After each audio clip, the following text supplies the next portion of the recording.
Puntland ayaa sheegtay inay xeradooda ugu daadan doonto ciidamada BSF si gaar ah kuwa degan magaalada Gaalkacyo haddii ay ka deyn waayaan magaalada dhaqdhaqaaqyada ciidan ay ka wadaanin gudoomiyaha gobolka Mudug ayaa fariin adag u diray ciidamada BSF si gaar ah kuwa degan magaalada Gaalkacyo oo dhaqdhaqaaqyo ciidan ka wada magaalada Gaalkacyo intaana inii deyn gudoomiyaha codkiisa oo sheegay inay xeradooda ugu daadan doonaan ciidamada BSF haddii ay dhaqdhaqaaqa ay ka wadaanin magaalada ka deyn waayaan waxa ka codsanaya in YouTube-kayga ku soo birto oo subscribe dhahdo muuqaalkan la iga saarto gambaleelkana furto sidoo kalena aragtidaada ka dhiibo sida aad u aragto in ciidamada BSF ay roonda ka sameeyaan magaalada Gaalkacyo ma ku saxan yihiin mise waa ku khaldan yihiin ninka doonaya inuu fawdo ka sameeyo oo sidii magaalooyinkii kale uu soo wareeriyo oo soo qasay dadka u qasad doonaya waynu is arkaynaa gidaarka yarka aad joogtid baan kuugu imaanaynaa meeshaadaan kuugu imaanaynaa haddii ay dhacdo haddii aan ku bilaabo ciidamada BSF kuwada degan magaalada Gaalkacyo ayaa habeen dhaweyd ka sameeyay roondo magaalada Gaalkacyo taas oo ka careysisay gudoomiyaha gobolka Mudug iyo sidoo kale madaxda u sareysa Puntland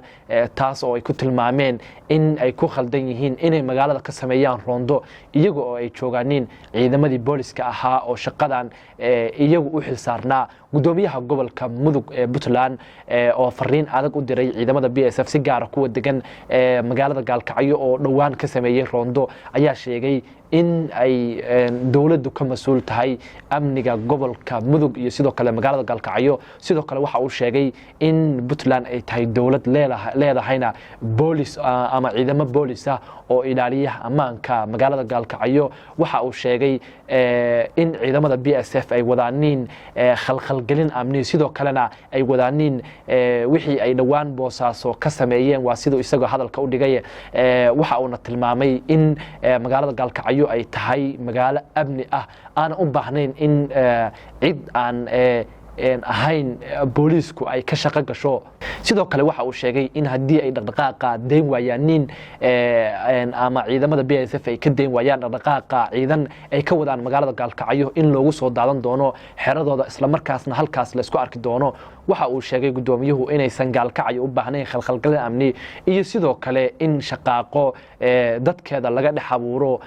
ama sidoo kale dagaal uu ka dhex dhaco gudoomiyaha gobolka Mudug ayaa sidoo kale sheegay in ciidamada booliska ay shaqadan leeyihiin haddii ay ka tira badatana ay la kaashan doonaanin maamulka gobolka iyo sidoo kale laamaha amniga kale ee gobolka ku sugan ama sidoo kale waxa uu sheegay in ciidamada kale ee sida daraawiishta iyo ciidamada kale ee Puntland ay iyagu ka dalban karaanin ciidamo haddii ay lacal u baahdaanin ama dhibaato ay ka timaado magaalada Gaalkacyo sidoo kalena gudoomiyaha waxa uu sheegay in magaalada Gaalkacyo ay tahay magaalo laga ilaaliyo midnimada iyo wadajirka ummadda reer Puntland ayna u baahnayn in la khalkhalgeliyo sidoo kalena uu dagaal ka dhaco sababa barakac iyo sidoo kale amni darro ka dhalata magaalada Gaalkacyo ciidamada BSF oo agaasimo ka yahay Maxamuud Cismaan Diyaan oo ah walaalka la dhashay Asad Cismaan Diyaano ayaa xerooyin ku kala leh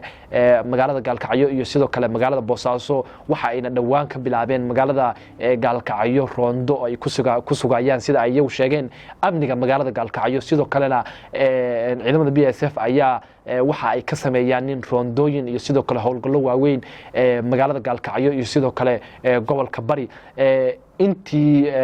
khilaafka uu kala dhaxeeyay madaxweyne Sidi Cabdullaahi Deni iyo sidoo kale ciidamada BSF ayaa awoodoodii hoos loo dhigay ciidamada BSF oo ah kuwa si gaar ah ugu tababaran la dagaalanka argagixisada iyo sidoo kale khawaarijta gobolka Boosaasana sida la og yahay wax badan ka soo qabtay